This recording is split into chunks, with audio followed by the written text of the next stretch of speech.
Good evening, everybody. Welcome to another episode of Beginner Breakdowns. As usual, I'm KZA, and on the mic is Seth Sears. How you doing tonight, Seth? Howdy, y'all. A little dejected, but I'm here to help guide these people. I'm here to help. Absolutely.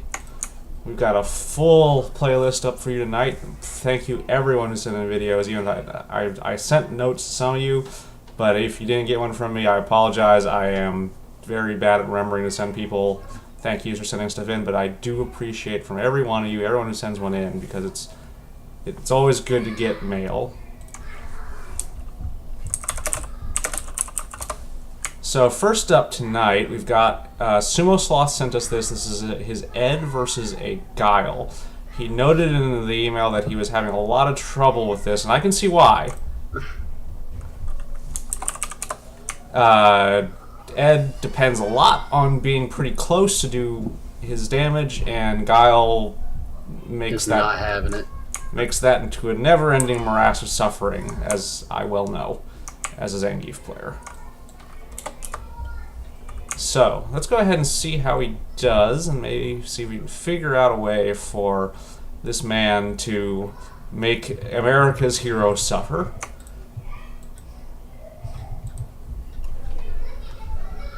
Shoutouts to this name can't jump in on freedom, or this attempt. Pretty aggressive Guile so far, and Sumo Sloth's taking advantage, as he should. Like, Guile can aggress, but it really shouldn't be his first option. He's got to set you up for it first a little. He's also definitely got to kind of create the wall, like make you afraid of it. Yeah. So we're definitely, one of the things I can definitely say here is I want to see Sumo Sloth blocking low, like especially in that last scramble. He did a pretty sizable amount of damage just from. Let's take a look at that whole scramble, because that's like most of the damage in that round, honestly, and almost all of it could have been avoided by Sumo Sloth defending. So he starts here. He's backed himself into the corner, gets hit by the second hit of the sweep. So remember, guys, certain characters have a two-hit sweep. Guile, Fang, Colleen, Abigail. Don't stop blocking after the first one. So, right here, he's just trying to get out of the corner really bad and getting clipped for it. Sometimes, like, the worst thing this guy is going to do to him in this situation is throw him. Sometimes you just gotta suck it up. Sometimes you just gotta let the neutral reset and then try to get out. Ed's also a two-bar V-trigger character, so in theory, we could have, at least done the reversal to get a little bit of room out of there and start walking his way out. Yep, and then when he does re-corner him, let's go back to that. So he gets out, hops over him. That's a good way to get out of the corner if you get the read. If you think they're going to throw, or they're not ready on the anti-air, or they're too close, jumping over someone is a very good way to get out of the corner. You just have to know how to time it. In this case, it paid off. He's low on health, sure, but this is still, until you're dead, it's still a winnable situation. Especially now he's got Guile in the corner. Guile does better in the corner than a lot of other characters, but no one likes being in the corner. So it's definitely not, as I say, it's definitely not a situation you want to find yourself stuck in. So what gets him killed? He makes himself vulnerable by jumping, and Guile punishes him for it. So why was that a bad idea? When you've got someone in the corner, you are controlling the situation. Jumping takes control of the situation out of your hands for a short period, because when you're jumping, you can't defend. And your attack options become limited. So you want to jump against someone in the corner only if you have a solid read, for a lot of reasons. One, this can happen to you because it's a predictable action. And then especially if it's a Guile who could flash kick you, he has all sorts of options. And then two, the other problem is that if you do certain jumps in the corner, you can cross them up, which might get you some temporary damage, but now you're in the corner, where you don't want to be. So, the first lesson against Guile, and the lesson you should be learning against Guile, the lesson that Guile teaches you is patience. You really have to be patient against Guile. Either if he's aggressing, or if he's being a real defensive wall, both situations require you to just take it slow and figure out how to crack him.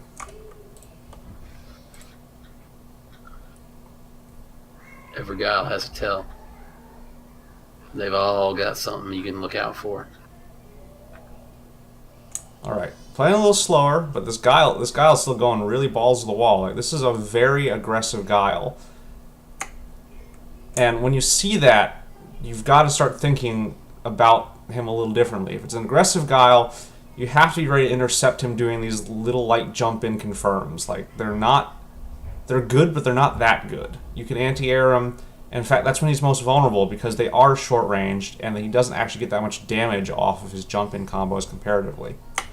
Like, he will lose a war of aggression if you can keep him out, keep your character in it. Oh, chip. That's bad. That is not good. And Giles, I was gonna say Giles Super does a lot of chip. Yeah, it's one of the easiest ways to chip someone out in the game, like super-wise. Definitely, I think the biggest thing for Sumo there would be, interestingly, to improve his defense. It's not his offense that's getting him killed. Like, usually against Guile, you get people, like, doing suicidal offense and dying. This is very much a case where the problem is that he's not defending very well.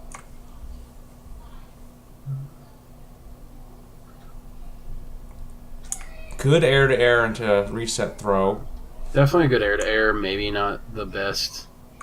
Especially with some of Ed's, like, anti-air possibility, it may have been a better idea just to kind of try to go for Ed's big dumb sweep, but yeah, it's hard to say ooh, that's a good anti-air.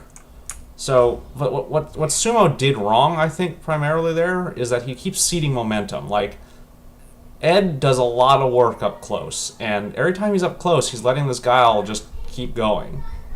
Like, he's really, really got to start taking his turn. Like, not everything this guile is doing is plus, but, I think Sumo's just getting a little panicked here, letting too many things... See, that should have been punished. Like, punish the sweep, punish the jump in, punish all these blocks. Punish that. Like, it's... I said defense earlier, but, like... And, some people will say, well, punishing is part of offense, but really, no. Punishing is how you make defense real.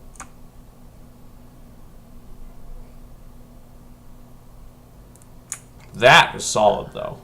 That's exactly what I wanted to see. That was damage, and that's probably going to be the kill. Yeah, so that's what needed to be happening sooner.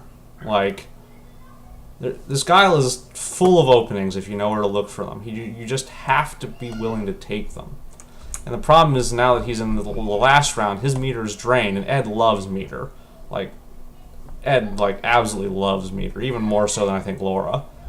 And it's already kind of coming to bite him. One thing I didn't see any of from Sumo Sloth at any point was using his EX reversals, which are super good against guiles who are trying to be aggressive because they have to commit to things like, big ol' close punches. Especially this guy loves his sweeps. Like, there's a lot of situations where he could have stolen his turn back, and he's just not taking them.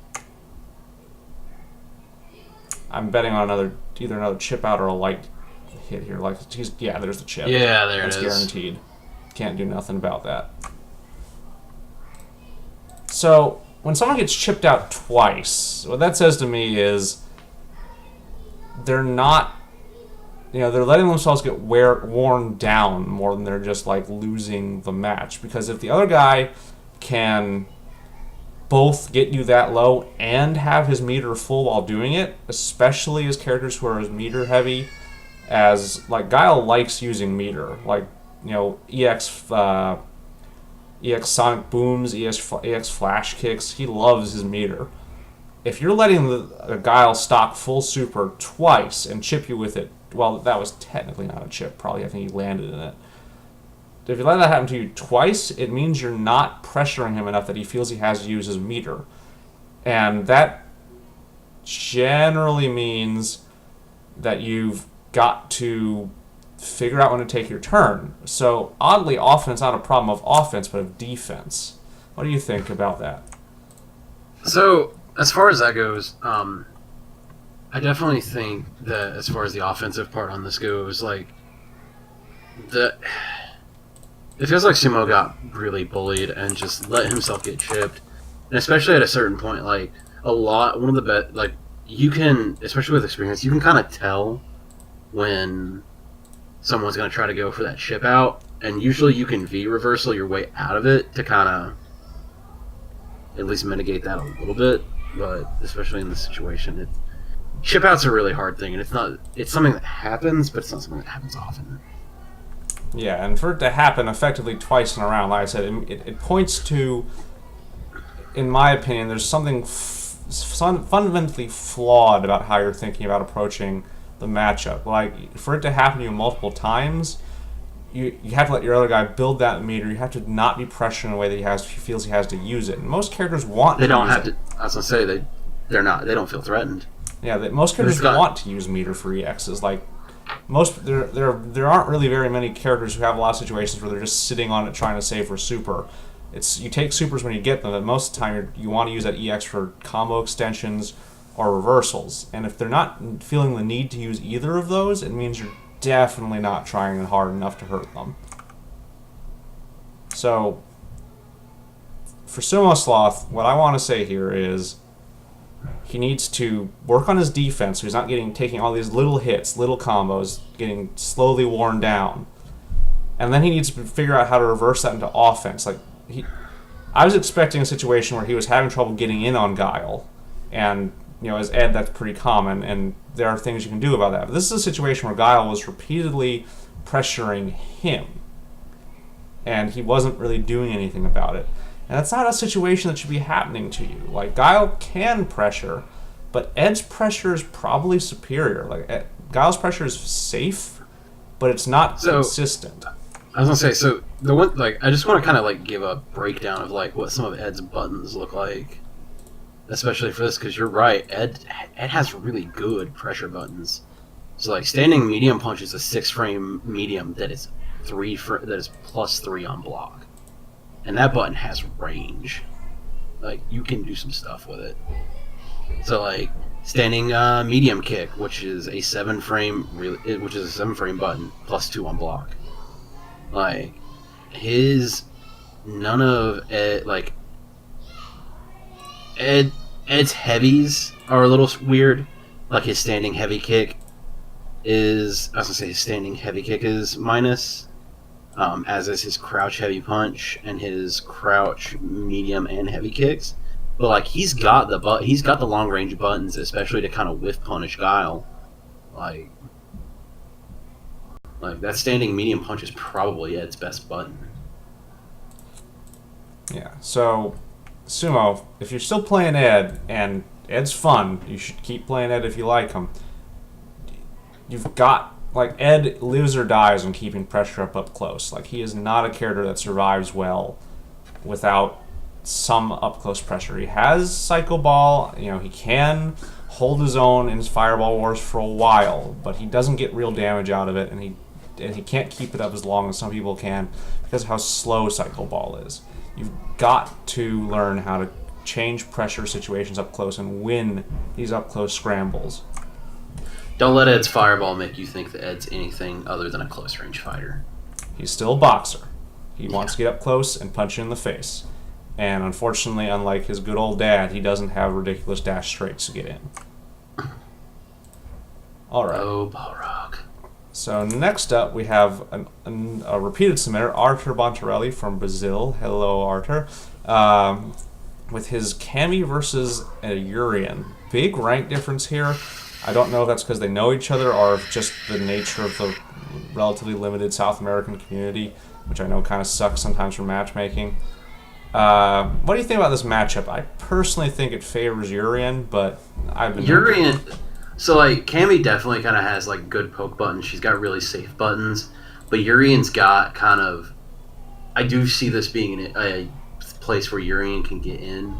Urian has a lot of ways to shut down Cammy's air game with air fireballs. He's got his crouching heavy punch, anti-air.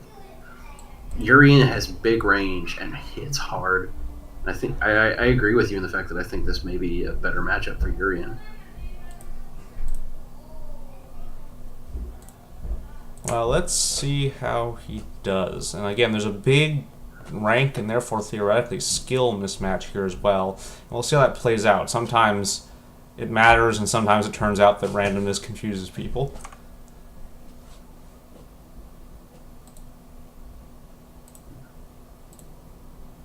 Okay. All right, nice and slow so far, which is good. This is does a good Good job punish on that missed headbutt. This Urian is doing a lot of up-close tactics, which really you don't want to do against Cammy. Ooh, good use of that kick. Going Cross for up. the reset. This round so far has been kind of defined for me by Cammy's low health. Ooh, big miss there. Yeah, that. Not a good time to be trigger cancel. So no punish. Okay. Yeah, there's no punish there, and that was especially risky because that should have killed. Okay, so I just want to note, if you're Cammy and you're in this situation, EX spiral arrow.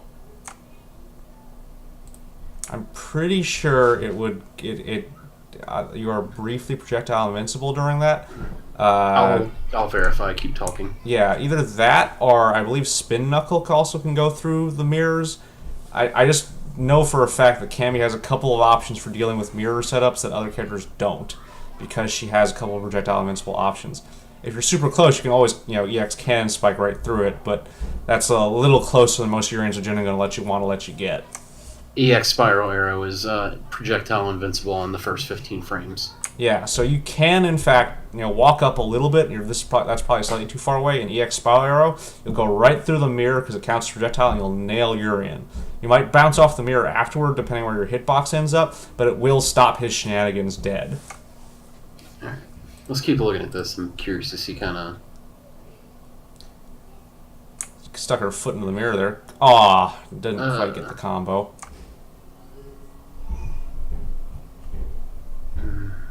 Again, if you're Cammy, you got meter, you do not have to respect that nonsense. Certainly tried not to respect it. Oof. So that was kind of interesting. Like right there, I want to note that because that's not something you see a lot in lower ranks. Right here, for like a good half second, these guys just stop and stare at each other, and that's not a thing you see a lot in lower ranks because people in lower ranks like to do stuff. Right? Yeah, they're very, as I say, they're very buttonsy. They're mashing. They're hitting everything that they can. Yeah, because you're not doing damage, you're not doing stuff, right? Yeah. So this is a little weird. Both these guys like sit there for a second and wait, because both of them are playing on a slightly higher level than most people at even Super Gold are. They're thinking, we're right in front of each other. I don't want to hit something into something. I'm going to let them make the first move because I think I can counter it. I think I can predict what they're doing. And then the problem is if you're both thinking that, you get in this situation where you're both just sitting there waiting for the other guy to do something or waiting for the situation to resolve itself before you do something, and it just comes down to who reacts first, in this case, Urian does and gets the throw, but it could have gone either way. Like if Arter had hit a light jab there, Urian would have gotten stuffed. So this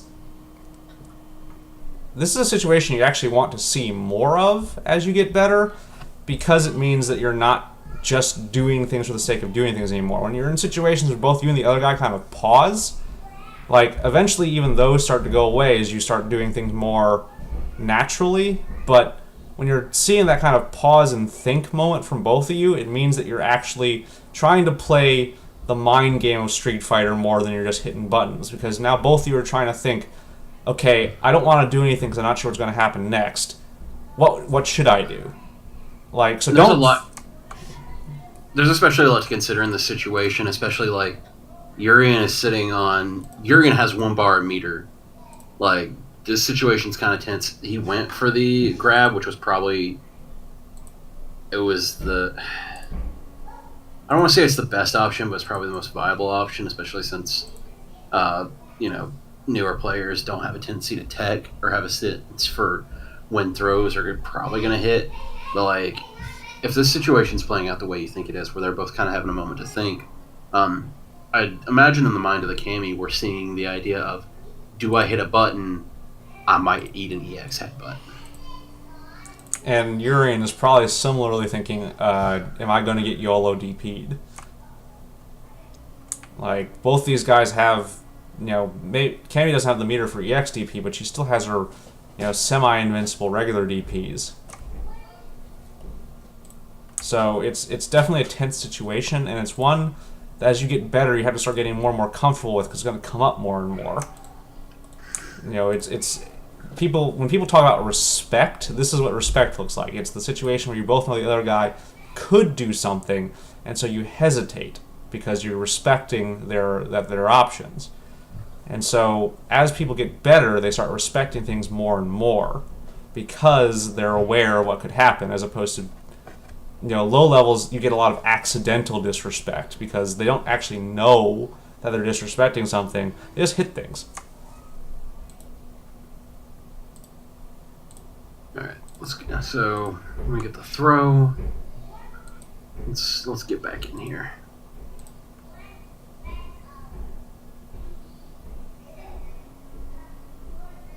So starting off with the meter burn here, you can combo off that. That should have comboed off that. I mean, the throw's okay, but could have got a lot more out of that. Definitely. So now we're starting to see kind of some of the dash under headbutts. It's a weird phrase to say.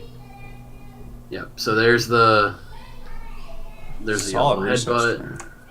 Yeah. So what's the difference between Arthur and this guy? Like, they're both, honestly, I would say their neutral games are pretty similar. Neither of them is particularly dominant at that. Especially he came very close to winning the first round. So what's winning this area in the rounds? It's a thing we've talked about before. Like it's his consistency and his damage. Like, this Urian knows his combos. This Urian knows kind of what to do in situations.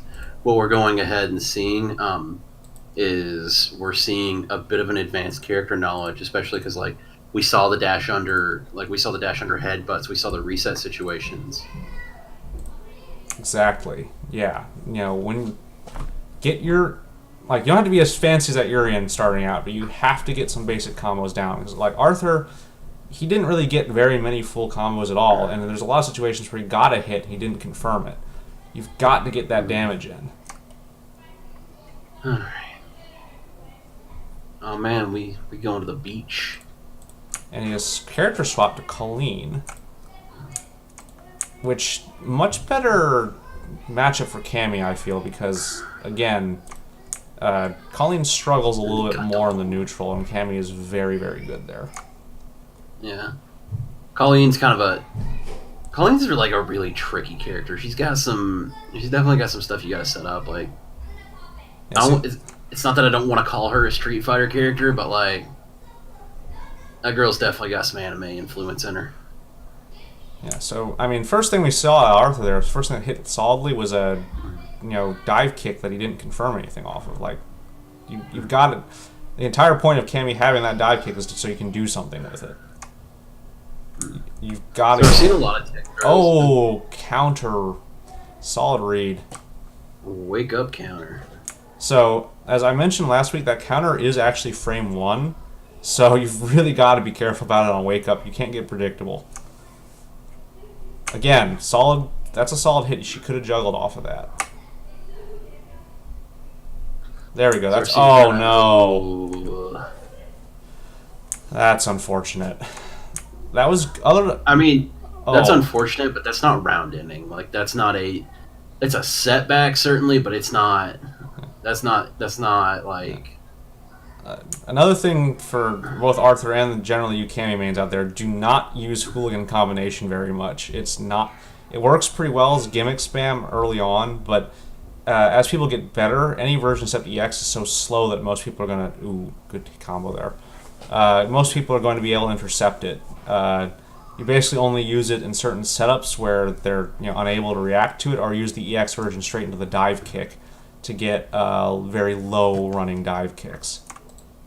So, just a note, nothing. I'm not saying you can't use it. It's just that it's definitely a a tool you have to be very, very careful with because it's so punishable. It's situational. Like you've got to know you got to have an idea of how to use it, when to use it, what to do with it. Like it's definitely not something that you can just throw out all willy nilly and then pray. All right, so I just want to put out right there, and the thing that kills him, this cross up. Those are two situations where, because of Colleen's ice hop, probably the best thing to do would have been to practice crosscut DPs. So. And just to elaborate, that's the DP, that is the kind of delayed DP that corrects. Yeah, so the way you do a crosscut DP is you start the motion on the side they start on, and as they cross over your head, you complete it, and then hit either hit the button or even sometimes you have to reverse and complete the motion on the other side, and then hit the button. So that way they go over your head, cross you up, but your DP turns and just catches them. So that's an important skill to train on any DP character. It's hard. Charge characters obviously have it easy. Motion characters have to practice a little bit on how you time the crosscut. But it's a super important tool for characters with DPs because it lets you catch tricky cross-ups and even dive kick or hop like Colleen's cross-ups because DPs generally have excellent anti-air hitboxes. So just something to practice if you have a DP.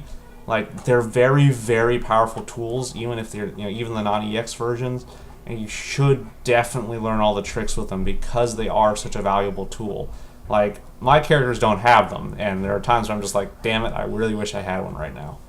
I also greatly wish that I had a DP. That would be nice. All right. Laura's DP. I was gonna say Laura's faux DP is not gonna cut it. All right. Up next, this was submitted by Duff Socks. It is his Cammy versus an Akuma, which is, I feel, slightly in Akuma's favor because he has more tools and the health difference is minimal. But I was gonna say this is especially a matchup where I'd say health maybe isn't. These are both low health characters. Yeah. So my opinion is that Akuma has more tools and therefore has something of an advantage. I'm sure there are Akuma mains out there who disagree with me because the part of the trick is that Akuma is a little bit harder to use in many ways than Cammy. Cammy can be much simpler to execute some of those tricks. But we'll see how that happens, especially since these guys are a little bit disparate in rank. Yeah, there's definitely a good 1,000-point difference between them. My man's rocking the Goku on Namek Akuma. Okay, I'm not sure what that Tatsu was, but he didn't get punished for it, so whatever. Yeah. Badly timed meaty there to get DP'd like that, so I just want to note that. So no punish.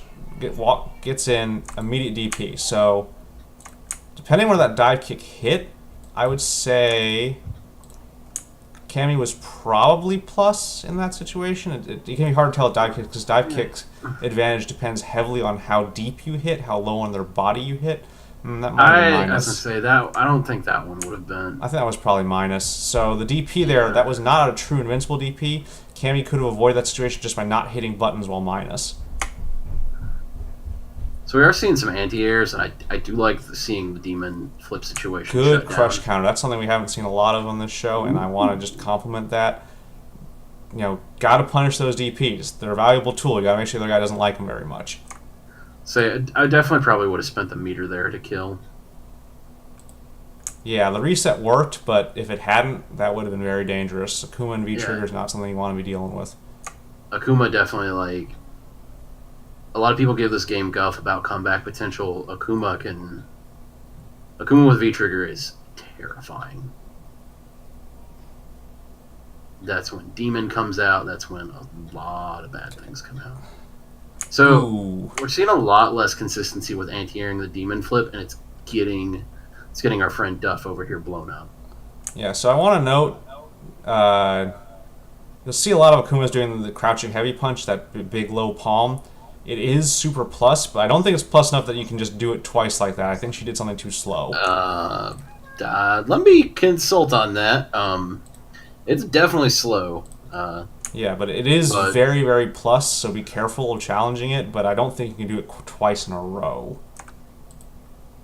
crouching heavy punch is +3 on block. Startup is... 10 frames. Yeah, that was not real, but I think he was... I don't know. Honestly, either way, Duffstock should not have thrown something in there. Like, whatever he did was too slow, but it still would have been a good idea because of how plus that Not is. the best place to be V reversal. In general, Cammy's V reversal isn't a thing you should use much. She gets a ton of damage out of her V trigger, for one, and for another thing, her V reversal is very slow, which means that a lot of people can actually counter it on reaction. Akuma, for example, can go into his V skill parry and then launch with his palm. Yeah, I was gonna say the V skill. The V skill option select that Akuma Nakali coach Lemon Maringue. God, I hope I pronounced that right. I was Meringue, talking I about think. earlier today. I think it's meringue, Meringue. but I don't know. I don't do desserts. Well, I was gonna say I didn't take French in high school, so I'm terrible.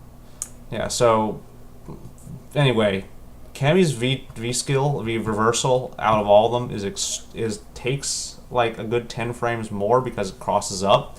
And because of that, a lot of characters with parries or other fast anti-strike moves can actually intercept her. Zangief also, for example, can flex and then throw her on reaction. So this would be the situation I would probably have done EXDP or done Invincible Reversal. Like, this Akuma definitely is going and trying to do. This Akuma is definitely trying to go in and do buttons and. Yeah, so the other thing there, I wanted to refresh myself on what happened to that V reversal. She V reversed herself into the corner, which is a place you do not want to be, especially against Akuma. Akuma with your back to the corner is about the only character I would rate as scarier than Zangief in the same situation. Like, Akuma with your back to the corner just has so many ways to open you up and make it really hurt. And he can just keep doing it. Like, I think the ongoing theme so far tonight is do not corner yourself. I can definitely agree with that. That's great. Also, shout outs to my YouTube channel and it immediately proceeding into Tekken after this. Hey, that's what I'm gonna do. Gotta learn those Katarina wall combos. All right, so I can't remember who submitted this. If it was This is Zaki. Okay, so it's the Alex versus this Karen. Bad matchup, but that mostly because Alex. I don't think he really has. Alex has a lot of bad matchups in this game. Yeah, and the reason I'd say Karen is a bad matchup, particularly for Alex, is because Alex is very slow in the neutral, which makes it very difficult for him to get Karen off of him, and Karen can challenge his same ranges, except a lot faster. Karen can also definitely kind of. A lot of Alex's safer buttons are kind of long range and slower. Karen has very fast long range pokes to challenge them. So we're seeing a lot of jumps in this situation that is kind of really frustrating. Karen doesn't have the best aim. So I just want to note something here. So he gets mixed up, finally recovers, tries to gets out of it, throws her, and then tries to dash up and do power bomb.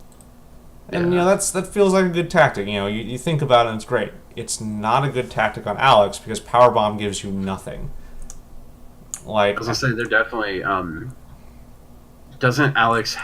can't Alex do a meaty chop? Yeah, he could. I'm not exactly sure what other options he has. I just know for a fact that powerbomb in mid screen leaves you like -2 on dash up. Effectively, getting a power bomb ends your pressure, which sucks a lot. It's like reverse Zangief. You know, Zangief gets that throw that close on you in mid screen. You know, you're in the Zangief loop, but Alex gets that throw on you in mid screen and he ends. He has to get in again, which really, really sucks. So I would probably not have used that particular item there. You know, even with it being countered, like, it doesn't really matter to me. If it hadn't been countered, it would have been almost as bad, because it still would have put him back in the same situation. And, like, especially Karen dominates the neutral game in a lot of these situations. Like, Alex, I was going to say, Alex does not have the tools to keep up. Oof, drops the combo, but, you know, with him so low, it's very... Oh, the taunt, really? Come on, man. Be nice.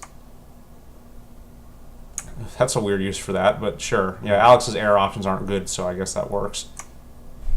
So, what I'm going to say here is that this is a hard one for Alex. He's getting beaten in the neutral. He's getting jumped in on. I think he really just needs, like, this is a situation where Zaki needed to just calm down and focus on countering Karen's offense and waiting for an opportunity. It's super difficult for Alex to take the initiative in this fight, and so sometimes you really just have to cede the initiative for a while and figure out where the holes in your opponent's plans are, rather than trying to grab it back all the time and just getting your butt whooped. Like, sometimes you really just gotta sit there and take it for a little while and figure out what you gotta do. It really sucks for Alex. Like, I'm going to acknowledge that right now. It really, really sucks for Alex.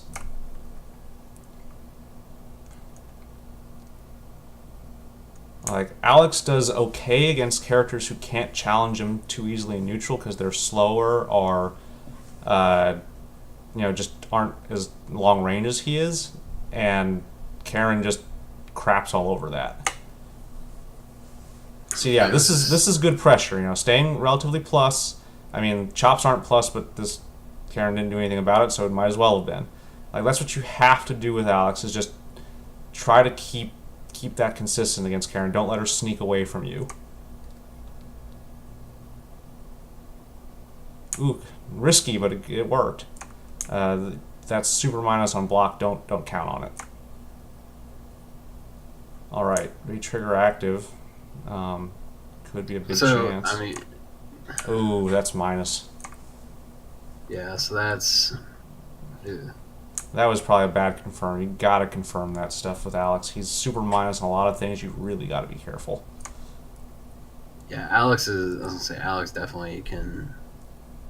Like, all of his chops except for EX are minus. Slash elbow is minus on medium, heavy, and EX. And the light version doesn't go very far.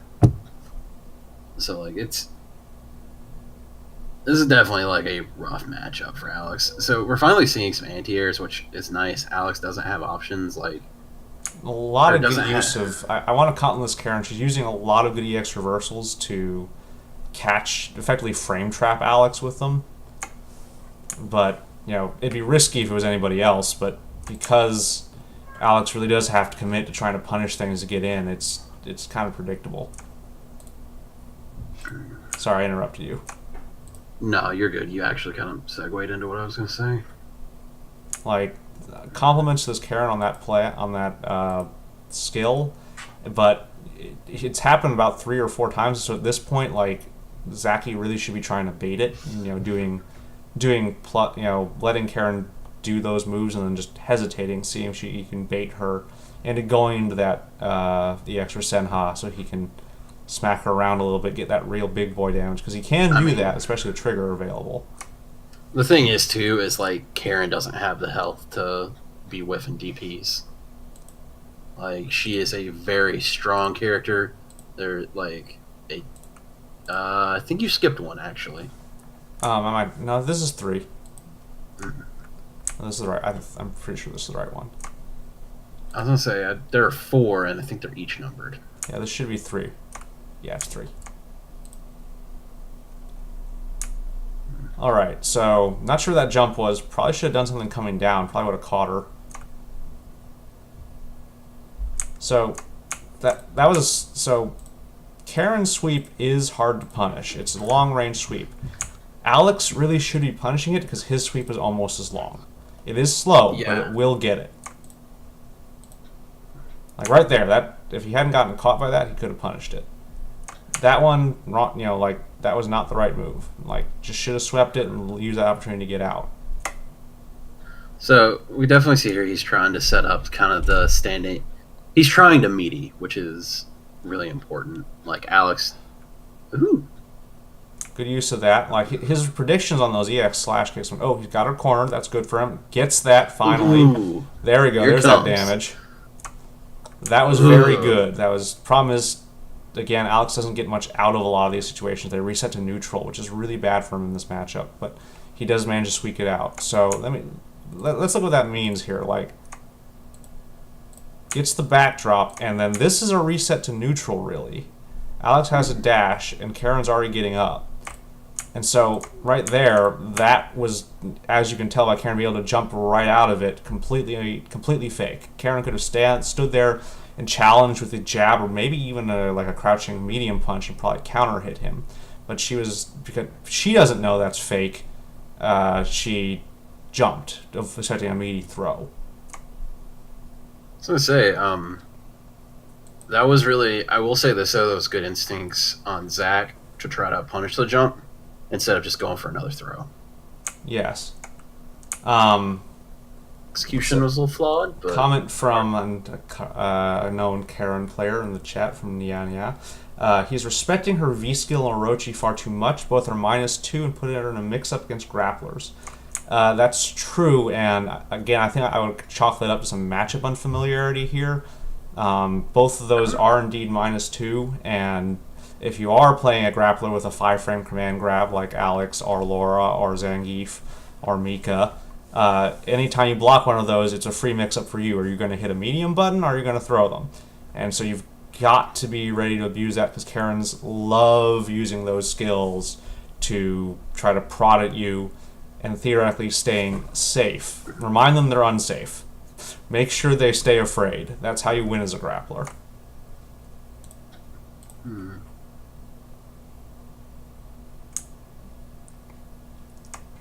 Good use of the simple, keeping it safe jabs there.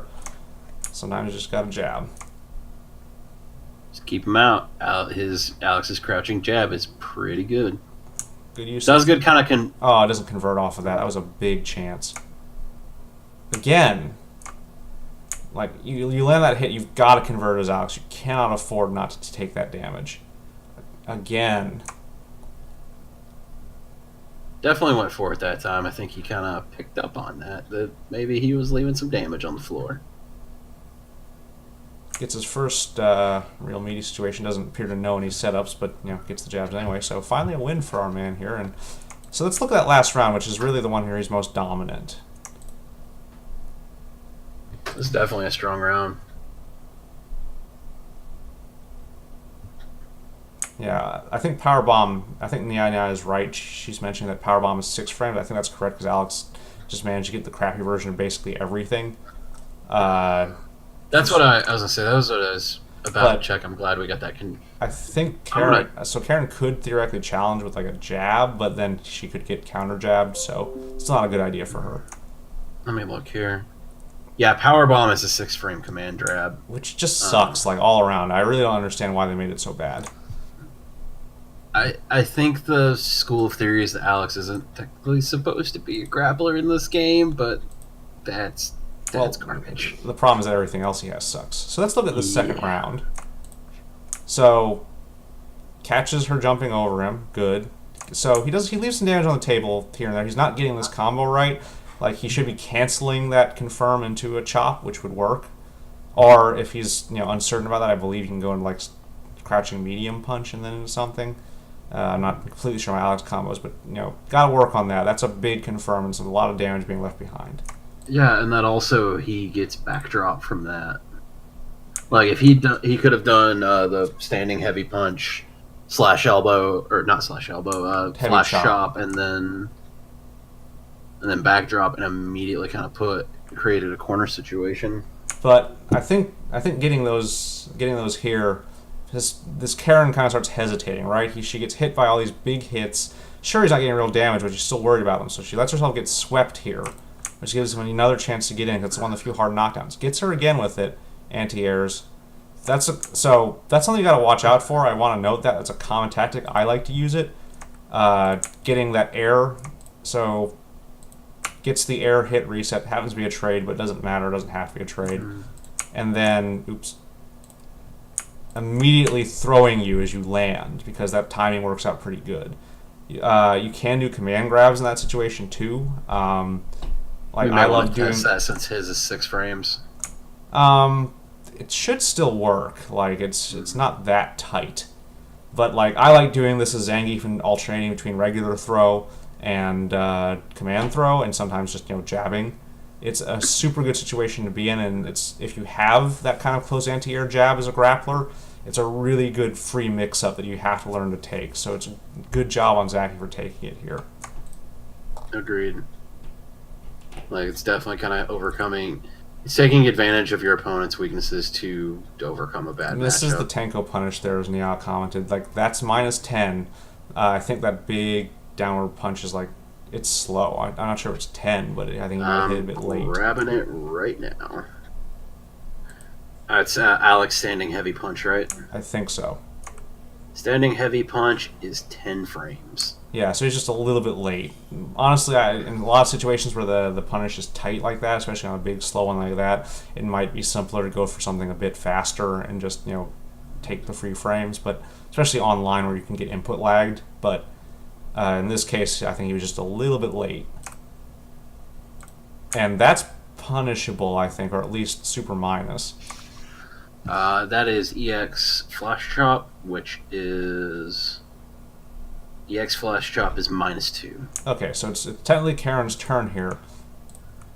But, he does the right thing, he blocks it. She gets out, she does a little bit of damage here. Gets caught in the throw again because... Let's see what happens there. Why did she get caught? I'm kind of surprised that there wasn't a super cancel after that. She misses her meaty. So that's why you don't miss meaties, guys. Like, you can see her right here, dashes up, goes for, I think, a light kick, standing light kick meaty, and completely flubs it.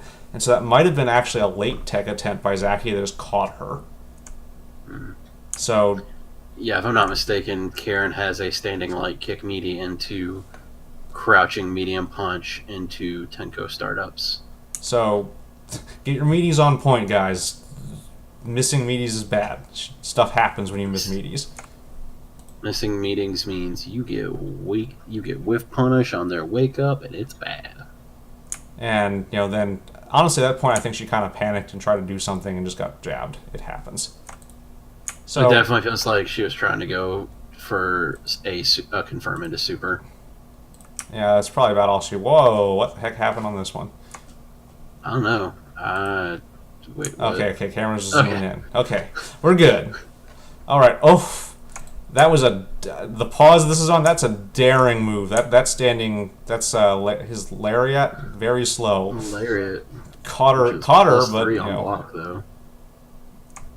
Yeah, it's part of his main mix-up move, but it is slow to start, which is why his mix-ups are hard to get. So we didn't see a punish for sweep there. Oh, first power bomb. Power bomb. Okay. Okay, so she teched him that time when he did the jab trick, which means good job on this Karen for not falling for that again. There we go. There's the punish. Good use of the sweeps here to keep this Karen shenanigans at bay. But now he's... One thing I'll definitely say that I'm seeing really impressive from Zaki right now is he's definitely using his spacing in this matchup. Go ahead. I'm sorry. No, you're absolutely right. I was going to say Alex forces you to learn spacing because he's got nothing else. Well, not nothing, but spacing is very vital for Alex because of how slow his stuff is. Ooh, solid confirm there. Probably could have gotten a little bit more out of that, but, take what you can get sometimes. Big boot. Pretty sure you can combo off of that.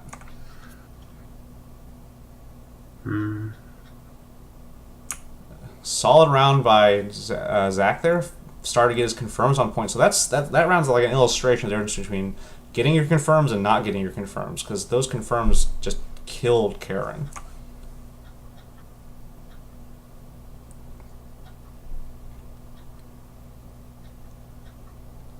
I got to give real props to Zachy. Like, he's making mistakes, but his Alex play is staying consistently like tight and concise. He's not like going for little, random crap like trying to use his stomps or his throw. Oh, is that going to work? Ooh. Oh my god! That is a hell of a confirm. Honestly, I'm that might have just been a panic super, but either way, you take what you can get.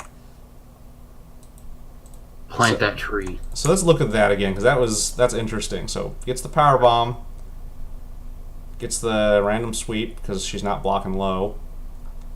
She gets a counter, but he catches her attempt at the cross up reset.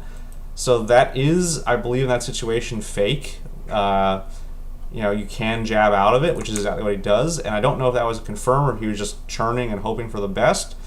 It's hard to tell sometimes, but honestly, I'm going to give him the benefit of the doubt and say that was a very, very strong light confirm into super, which is a thing only certain characters can do. Whoa, that wasn't actually even a confirm. That didn't combo. Did it? Oh shit, you're right. I forgot that first hit counted. So, that was on Karen then, because I'm not gonna say that he may have just created an unintentional frame trap. It looks like she may have. It's hard to see what she was doing, but it wasn't blocking. Well, yeah, no. Looking at it, there were no buttons hit. She just got caught. Yep, I think she must have started moving forward, or God knows what she was trying to do. Maybe jump out. Yeah, so comment from the chat, going for standing jab into light flash into super, but probably over buffered it and did 2 quarter circle instead of 1. So skipped the light flash and went straight to super.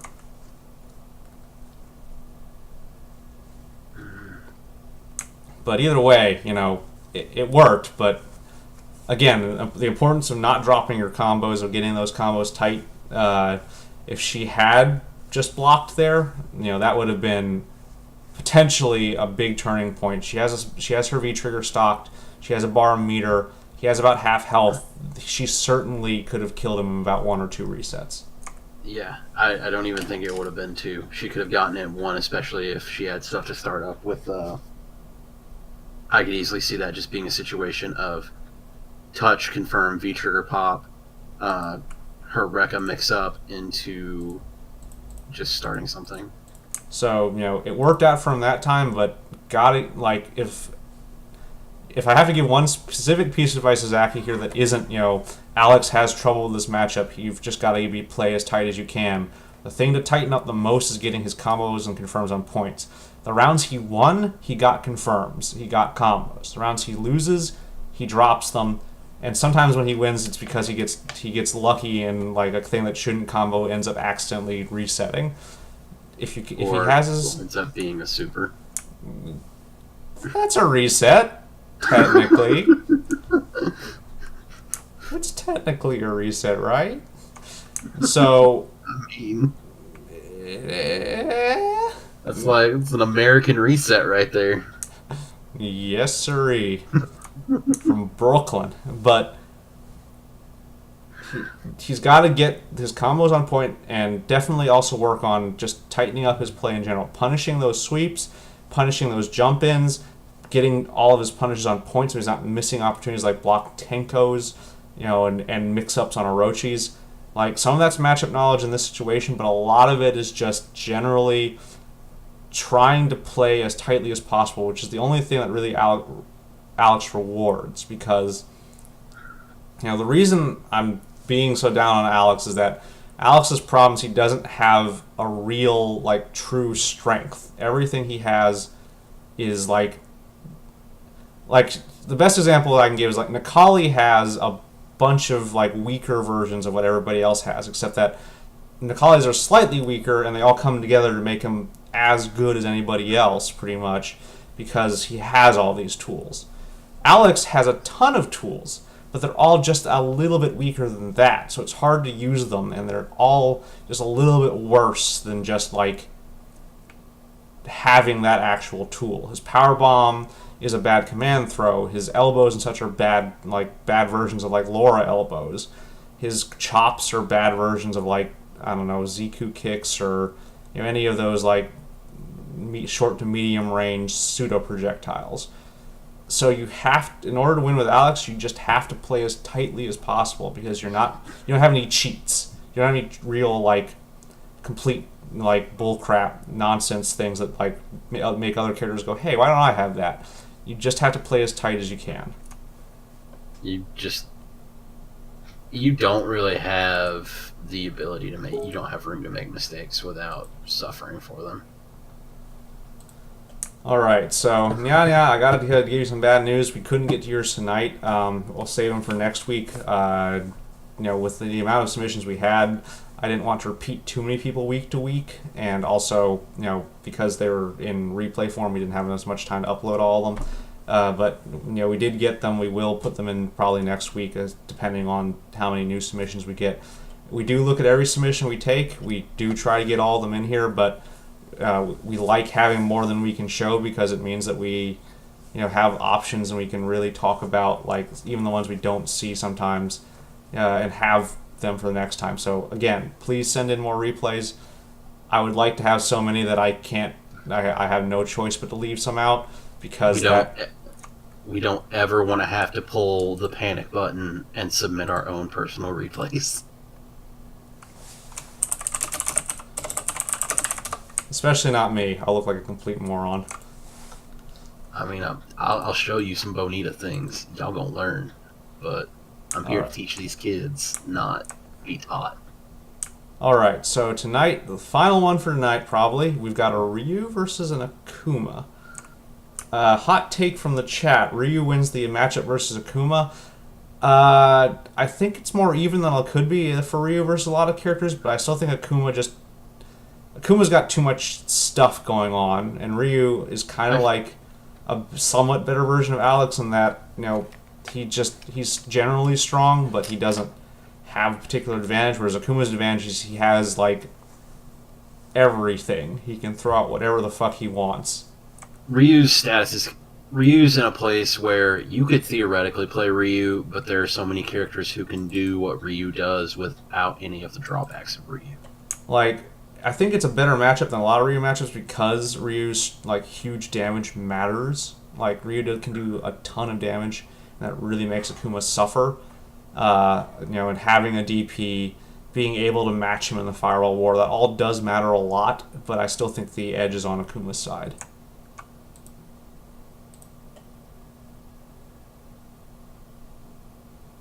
Oof! Disrespectful opening demon flip. Wow. Didn't have the range for the. I don't know what he was trying to do with that Shoryuken. Like, using the non-EX Shoryukens in that kind of tight situation is rarely a good idea. I don't know how I feel about all these just random Shoryukens here. Like, I mean, shout-outs for the boldness, but, like, even with Ryu being 1,000 health character, you don't have the... Especially against Akuma, who poops damage. Just poops it. Oof. Both these guys are big on the Ume Shoryus. This is a good aerial catch. Good use of the anti-air Shoryu there. You've got to have that on point against Akuma. It's one of the best ways to shut down his various... Come on, man. So I feel like after that whiffed... I definitely feel like after that whiffed parry attempt, we could have had a lead into solar plexus, but I could be wrong about the timing on that. Good use of the Tatsu to get out of the corner. Oh, wow. Both those guys screwed up there. Tatsu getting out of the... Ooh, good use of the anti-air... Oh, boy. To say I that. wasn't fully charged, though. So this is a really dangerous... Oh, that's not going to work. Yeah, nope. This Akuma's getting a little crazy here. Alright. Sadly, air fireball DP doesn't beat out air fireball in this situation. I'm really upset about that because. Okay, so they're both probably still overusing Shoryukens, and honestly, that one didn't need to be EX. But big compliments to young Kobe for his on-point anti-air DPS. You've got to have that against Akuma. Like, Akuma's air game is, like, you cannot let him start his air game. Oh, again with you. Dang, you just. Uh-oh. Wow, again with the miss punish. I guess that's why young Kobe keeps using these DPs. This Akuma is not making him suffer for them. Like, if the opponent doesn't make you suffer for your DPs, you might as well keep using them.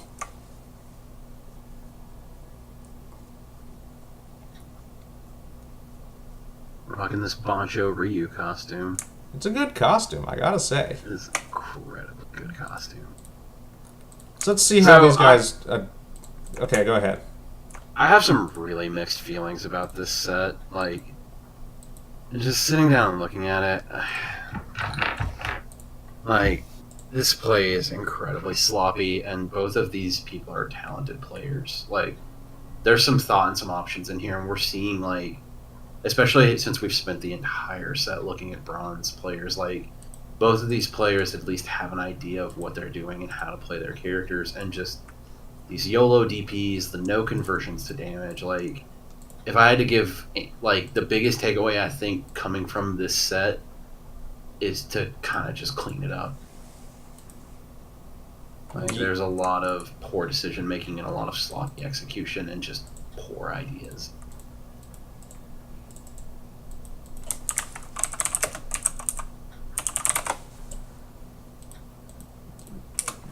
That's definitely my number one takeaway too. Like, both these guys clearly know what they're supposed to be doing, but they're just not quite doing it. They're letting themselves do like stupid YOLO stuff like random DPs. Like, sometimes it's working, sometimes it isn't, and they're not punishing each other for it. Like, you need... This is why playing people better than you is often important to get better, because this stuff starts getting punished. You start eating the proper consequences of your mistakes, which gives you incentive to stop making them. A lot of times when you're just playing other people in the same rank or lower, sure, you'll win more, but you'll also build bad habits because they're not punishing your mistakes. And then you get to that rank where those mistakes start getting punished and you plummet back down. I've seen this a lot for, when people trying to crawl up the ranks, especially in our, relatively new people. And it's very discouraging when that happens to you. You think you're doing great, everything's making sense, you're winning, and then you get like one rank up and suddenly nothing works and you're just getting trashed and you drop all the way back down to bronze. So it's really, really important to, find someone better than you or someone who can watch what you're doing like we are and tell you, hey, just because that worked that time, just because it works right now, you've got to stop doing it before it's too late. Alright, so let's go back in here. Alright, Akuma opened up very aggressive again. This Akuma knows what he's about. Again with that random Shoryuken. I think this Akuma has kind of adapted a little bit to the... Like, we're seeing a lot of damage conversion. Wow, like, both these guys should be... Oh, there's the bait, finally. That was good. I got to say, someone better start baiting a DP in the next, round, or I'm going to be very upset with these guys.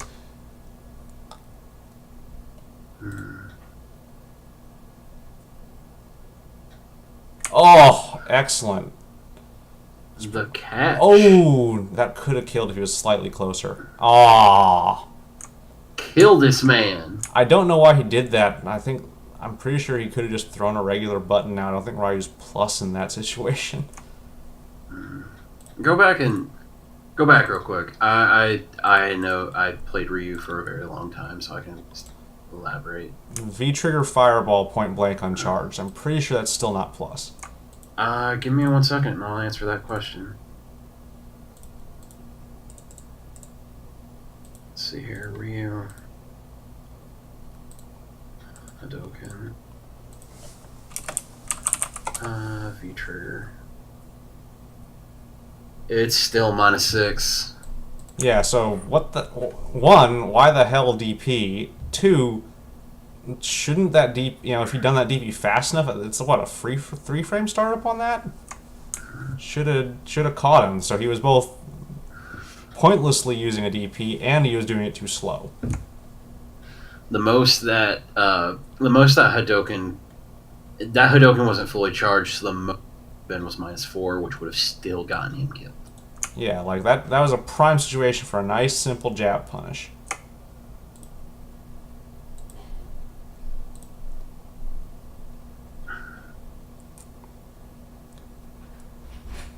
Especially in a situation where a has a 3-frame jab.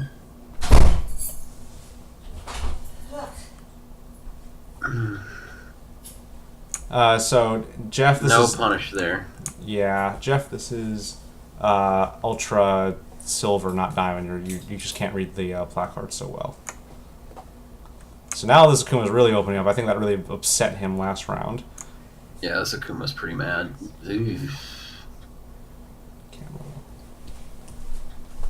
Like This Akuma is done playing.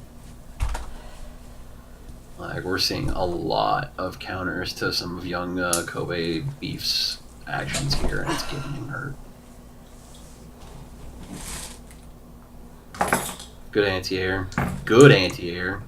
Yeah, like, I gotta give big props to young Kobe. He's overusing his DPs, but his anti-air usages are on point. Again. Yeah. Like, he really doesn't need to do as many EXs as he is, but, whatever, it works.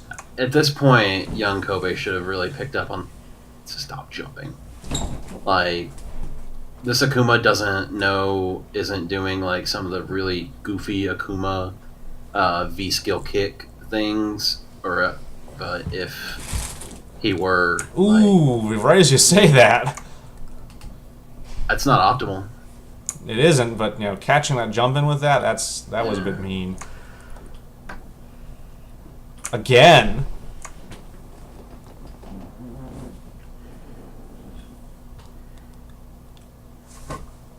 And gets picked by the overhead. Akuma's hilarious plus on block overhead. And one that gets air reset if you jab them out of it sucks. Because I don't get anything, like, I catch them doing it, and I don't get anything out of it. That's not fair. That's one of those tools he has that no one else gets.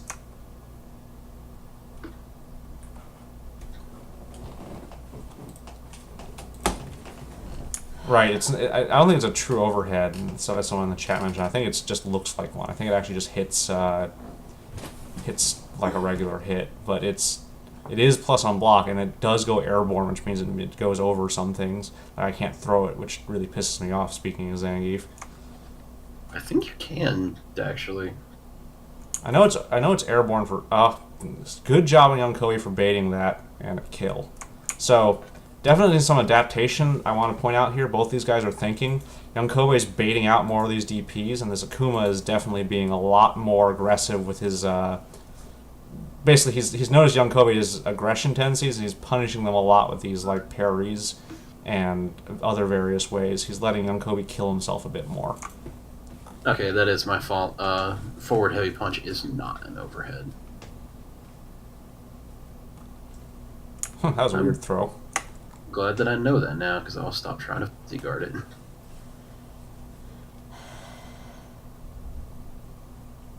Yeah, it bodies late teching, it bodies me trying to do command grabs. It's a really annoying move. It is, especially like Laura doesn't have a deep, so I don't really just kind of have to respect it because I don't. Oh. Okay, I'm not sure what happened there. So, hold on, let's look at that again. Yeah, I think I know what happened, but. All right, so one touch from death probably. Damage. Jump in, block, screws it up, and so Tatsu. He took the. I was gonna say he had. I think I have an idea of why this happened the way that it. So if I had to put myself in the shoes of the Akuma player, that whiffed. I have enough health to where if I do this and it fails, I'm not 100% dead. He can't kill me. But like, I mean, that was a pretty risky call out. Yeah, like I think it worked pretty much because Kobe probably tried to react to the whiff Tatsu with something and just picked something that was a little bit too slow. Yeah, that definitely could have been probably jab or standing light kick into top punished. Like it wouldn't, or actually no, he could have gotten standing light kick EX Tatsu and kind of definitely heavily reset the neutral and take a good chunk of damage out of Akuma. So we're seeing another EXD shut down the air fireballs, which is good. Still seeing those jump ins, and like it didn't work out in the Akuma player's favor this time, but Oof. Like if I was this Akuma player, I would have stopped with that nonsense a while ago. Yeah. Young Kobe's been calling it out. At least stop it when he's got meter. Yeah. So Again, still not optimal, but the call outs on Young Kobe's jump ins are almost as good. Oh no. Oh, ugh. Eat that Akuma DP. Yeah, do not jump at Akumas who have Ryus who have their trigger on point. Like using that V trigger freeze for that stuff is like Ryu or Akuma 101. It's super good and you should always do it if you can. The two V trigger options for these two Shotos. Sweep cancel or call out DP. Yeah, so overall, both guys definitely calmed down over the course of the set. We saw fewer and fewer YOLO DPs and more anti-airs and various methodologies. Both guys, however, kept doing jumps even though the other guy was consistently calling them out on that. So while there was some adaptation, I think the more important adaptation of not freaking jumping when you're getting called out on it all the time, much more important. And I think a lot of that is because at the rank they're at, jump-ins are still king of the heap, and it's hard to break that habit, but it's one you have to break. Yeah, so, and I mean, like, even then, like, I think if the Akuma had his punches on point, it's like, we saw some conversion with the parries, but, like, especially if he'd gotten that parry into the parry up kick, light Tatsu to reverse, and then just DP setups, like, this could have been a lot worse. Yeah, so because not like that's the meter build plus the DP plus just setups. yeah, like both these guys, honestly, if I had to rematch these guys, I would place money on whoever stopped jumping in first and just focused on ground game and AAing would win. Yeah, exactly. Like, and to be frank, like of the two, the Akuma player was playing a pretty dominant ground game. I think a lot of that's because Akuma can, harass you from the air in a way that means you have to use certain options to anti-air him, and you have to be very much more on point about it than you have to against other characters. Like, I didn't see as much ground game as I would have liked. I still saw a lot of jump-ins. It's just that his jump-ins are safer, and so over time, if you're both jumping in against an Akuma, you're going to slowly lose because his air options are just better. Like, air fireball is a real game changer.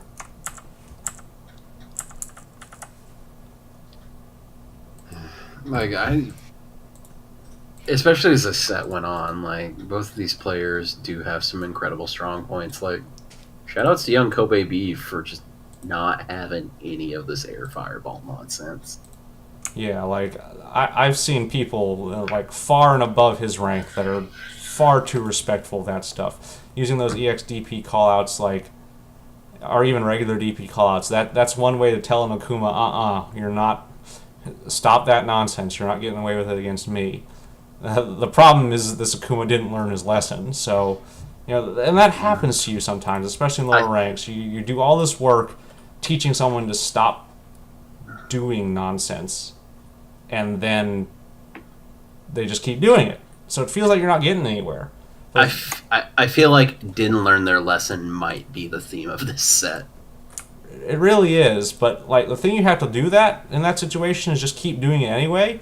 Because if they're not going to learn their lesson, you've got to focus on that, and you take that crack, that weakness, the lesson they're not learning, and you take a hammer and a chisel and you just crack it wide open. Because if they're going to keep doing it, they're going to keep not learning their lesson. Let them hang themselves. Just deal with it. Don't let them, don't get this expectation of, hey, they have to play better than this, right? They have to get smarter. A lot of people won't get smarter, especially in hell, basically up to platinum, really. There's a lot of people who will just keep playing the same way because they don't feel like changing, or they're not paying that much attention. Their mind's not really there. I'll even say, having just come up from platinum to super platinum, there's a lot of that in platinum too. People get like that. So if someone demonstrates to you that they're not going to change, let them not change and just beat the crap out of them for not changing. Don't try to force them into a mold where they clearly don't want to go. Just go ahead and let them continue being stupid and just be smarter than them. Agreed. All right, so that's the last one for tonight. We have a couple that we didn't get to that we might kick off to next week. As always, the submission points for replays are NCH beginnerbreakdowns@gmail.com, or if you're in the Discord, you can contact myself, the KZA, or Seth Series directly in PM and send those to us.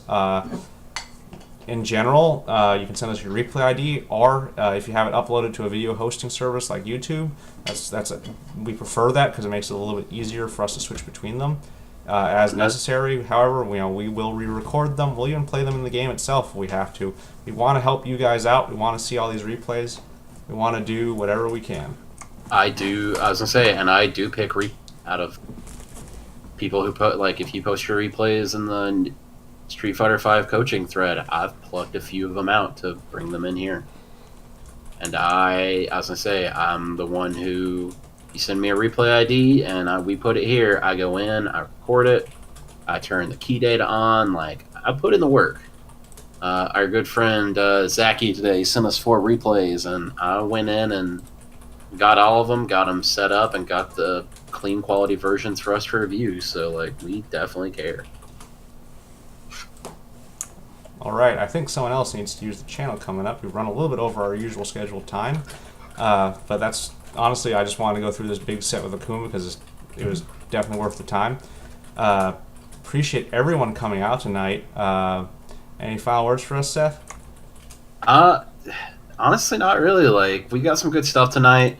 Like Kizza said, please send us your stuff. We're here to take care of you guys, and as always, thank y'all for giving us this opportunity to help and aid the community. It's something that personally drives me. I know if Kizza wasn't the same way, he wouldn't be here. But we're here to help you, and we appreciate y'all. So by all means, come to us, come to the rest of the new channel coaches, and thank y'all for joining us tonight. We wouldn't be here without you. Signing off. Have a good evening. Sayonara.